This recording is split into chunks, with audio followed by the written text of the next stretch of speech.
Welcome to மாராதன்ஸ் kitchen. இப்போ நம்ம வந்து இம்மீடியட்டாக ஒரு ஸ்நாக்ஸ் பார்க்க போகிறோம். கருணக்கிழங்கு கட்லெட். பலவிதமான கட்லெட் கேள்விப்பட்டிருப்பீங்க, ஆனால் கருணக்கிழங்கு கட்லெட் கேள்விப்பட்டீங்களா என்னன்னு தெரியல. இன்றைக்கி நான் செஞ்சு உங்களுக்கு காட்ட போகிறேன். கருணக்கிழங்கு 1/4 கிலோ கருணக்கிழங்கு நல்லா மாவாக வேக வச்சு நல்லா பிசைஞ்சுக்கோங்க. அதில் வந்து ஒரு சின்ன மீடியம் சைஸ் வெங்காயம், ஒரு 2 பச்சை மிளகாய், ஒரு கொத்து கருவேப்பிலை சின்னதாக வெட்டி போட்டிருக்கேன், 1 ஸ்பூன் கார்ன்ஃப்ளவர் மாவு, 1 ஸ்பூன் பச்சரிசி மாவு, 1 ஸ்பூன் கடலை மாவு, கொஞ்சோண்டு இஞ்சி பூண்டு பேஸ்ட்டு, 1/2 ஸ்பூன் இஞ்சி பூண்டு பேஸ்ட்டு, சால்ட்டு 1/2 ஸ்பூன் சால்ட்டு, மஞ்சப்பொடி இவ்வளோ மஞ்சப்பொடி. இந்த 1/4 கிலோ கருணக்கிழங்குல இவ்வளோ இருக்குது.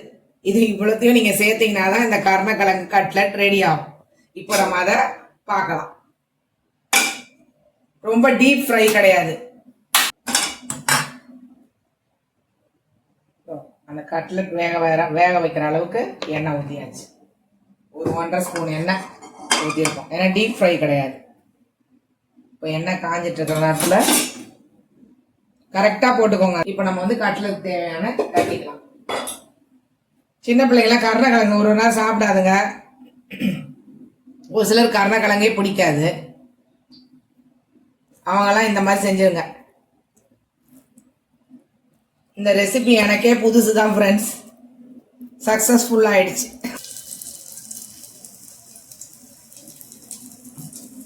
ஃபுல்லாக அது உள்ள கருணக்கிழங்கு தான் இருக்குது. நம்ம போட்டிருக்கிறது அந்த சின்ன ஸ்பூனில் தான்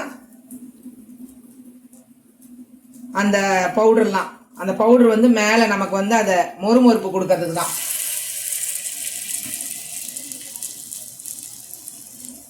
கொஞ்சம் லைட்டாக இப்படி தண்ணி தொட்டுக்கோங்க. தொட்டுட்டு உள்ளங்கையில் வச்சு இந்த மாதிரி பண்ணிக்கோங்க. வாழை இலை வச்சுட்டு செய்கிறவங்க வாழை இலை கொஞ்சம் செஞ்சுக்கோங்க. இந்த மாதிரி ஒரு 5 போட்டிருக்கேன்,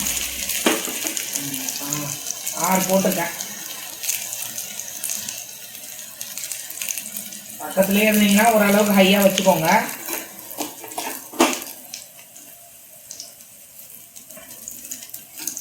இப்போ அதை திருப்பி விட்டுக்கோங்க ஒன்று ஒன்றா. ஏன்னா ஏற்கனவே நம்ம வந்து கருணக்கிழங்கு வந்து நல்லா வேக வச்சு மசிச்சிட்டோம் இல்லையா, அதனால அது ஈஸி தான் உங்களுக்கு. வேறு எதுனா ஒரு சிலர் கோஸு அந்த மாதிரிலாம் போட்டுலாம் செய்வாங்க. இது வெறும் கருணக்கிழங்குல நல்ல டிஃப்ரெண்ட்டாக இருக்கும் ஃப்ரெண்ட்ஸ். நல்லா செஞ்சு பாருங்கள், நல்லா டேஸ்ட்டாக இருக்கும். ஃபஸ்ட்டு நான் செஞ்சுருக்கேன். இது நீங்களும் செஞ்சு பாருங்கள். செஞ்சு பார்த்துட்டு எனக்கு கமெண்ட்ஸில் சொல்லுங்கள்.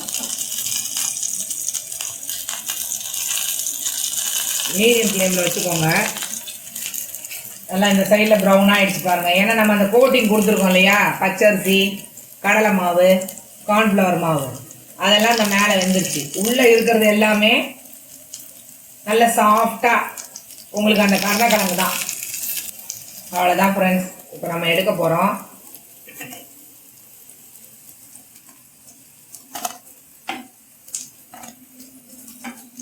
பாருங்க, ஆயில் கூட ரொம்ப ஆகவே இல்லை. ஊற்றின ஆயிலே பாருங்க அப்படியே தான் இருக்கு.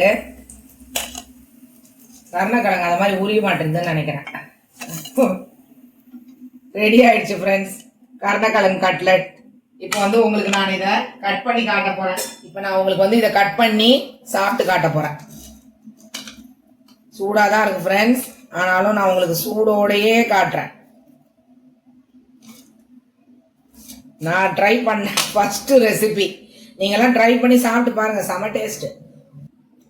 இது யாருமே கருணக்கிழங்கு கட்லெட்னே சொல்ல மாட்டாங்க ஃப்ரெண்ட்ஸ்.